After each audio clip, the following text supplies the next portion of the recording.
चलिए आप लोग बताइए कि दुनिया में सबसे बड़ा संकट क्या है, सबसे बड़ा दुख क्या है।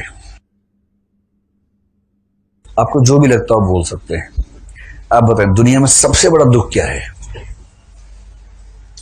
क्लास में बैठना नहीं, कुछ और है तो बताइए ना। चुप बैठने से क्या होगा। आप बताएं सबसे बड़ा दुख क्या है। बेरोजगारी है। क्या बोले। पर्यावरण प्रदूषण। यही है। आईएएस की तैयारी करने वाला बच्चा अलग ही जमीन पे रहता है, उसका अलग ही मामला रहता है एकदम। देखिए घर वाली है, घर वालों क्या बोला, घर वालों। ये कह रहे घर वालों से दूर रहना सबसे बड़ा कष्ट है जीवन का। यही कहना घर वालों से दूर रहना। ये कह रही है बेरोजगारी सबसे बड़ा कष्ट है दुनिया का। और बताए चिंता। देखिए अब समय आ गया कि आप भी चोगा पहनने, दाढ़ी बढ़ा लें और कार्यक्रम शुरू करें। और लिखा हो झांसाराम बापू। अब आपके सामने ज्ञान से भरी बातें हैं। चिंता, अरे चिंता तो दुख है ही, उसका कारण पूछ रहे हैं। सबसे बड़ा दुख किस वजह से जीवन में होता है ना। दो उत्तर मेरे पास आए हैं, बेरोजगारी और घर वालों से दूर रहना। ठीक है। किसी को समझना, ये सबसे बड़ा दुख है।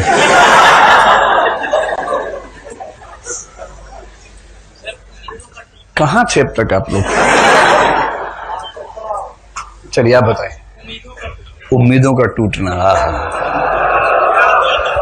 अभी हाल ही में टूटी है लगता है कोई।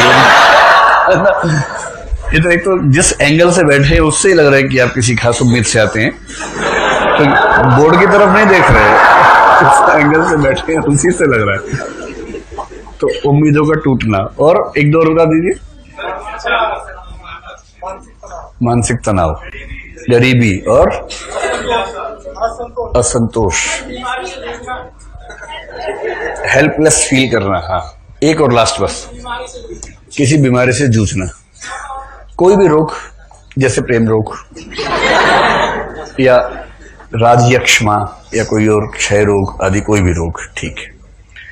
ये एग्जाम्पल इसलिए है कि दुनिया का सबसे बड़ा दुख क्या है, इस पर यहीं पर इतना मतभेद है।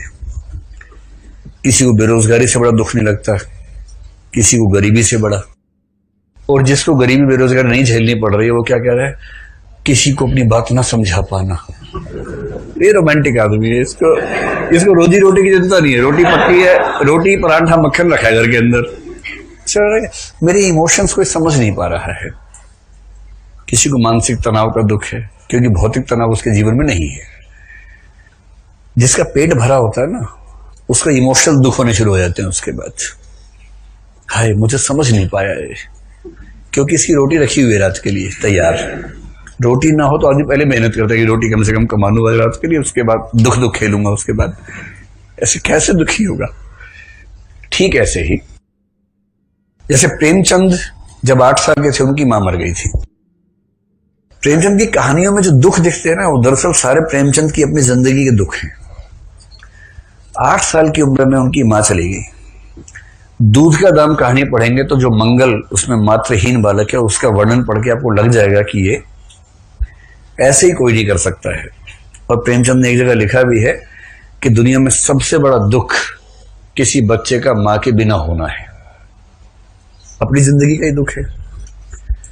जब उनके पिता 50 साल के थे तो पिता ने दूसरी शादी कर ली और दूसरी मां से इनकी बनी नहीं बिल्कुल भी,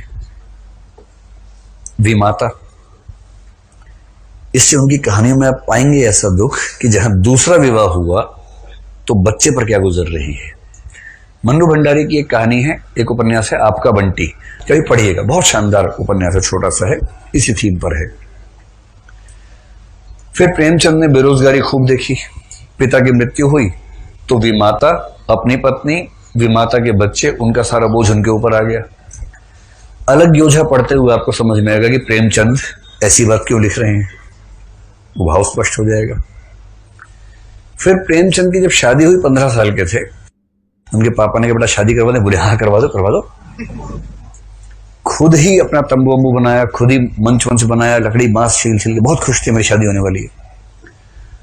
और शादी के बाद, उस जमाने में शादी के बाद पहली बार देखा जाता था, पति पत्नी एक दूसरे को देखते थे। तो शादी के बाद देखा तो जिस रस का संचार हुआ वो श्रृंगारने विभत्स था,